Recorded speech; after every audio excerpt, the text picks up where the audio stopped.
دف کے جواز پر دوسری حدیث پاک، یہ حضور صلی اللہ تعالیٰ علیہ وآلہ وسلم کا فرمان ذیشان، سرکار کا عمل مبارک، یہ بخاری شریف کتاب المغازی کتاب النکاح کے اندر ہے، سنن ترمذی، سنن ابو داود، سنن نسائی، سنن ابن ماجہ، حدیث کی 5 کتابوں کے اندر یہ حدیث پاک موجود ہے۔ حضرت ربعی بنت معوذ آپ فرماتی ہیں کہ میری شادی کا موقع تھا، حضور صلی اللہ تعالیٰ علیہ وسلم میرے گھر تشریف لائے، اس وقت بچیاں میرے گھر میں بیٹھ کر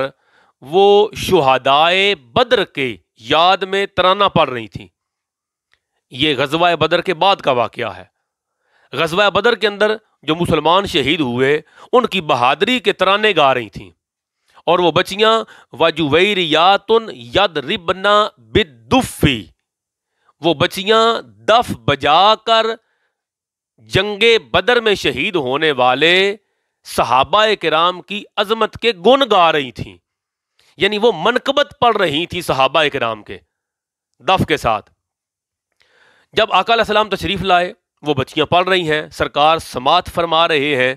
بچیاں پڑھتے پڑھتے انہوں نے ایک شعر پڑھا اور حضور علیہ السلام کی عظمت درمیان میں بیان کرنی شروع کر دی، تو حضور صلی اللہ تعالیٰ علیہ وسلم نے منع کیا، کہا وہ جو تم پہلے کلام پڑھ رہی تھی اسی کلام کو جاری رکھو اور یہ کلام رہنے دو۔ سرکار کی مرضی، آقا علیہ السلام نے پہلے والا کلام یعنی شہدائے بدر کی عظمت کے ترانے کو زیادہ پسند کیا، اس وقت اس کو زیادہ مناسب سمجھا، سرکار نے کلام تبدیل کرنے کو پسند نہیں کیا، کلام بدلو نا، جو پہلے پڑھ رہی تھی اس کلام کو پڑھو۔ یہ حدیث یہاں پہ ختم ہو گئی۔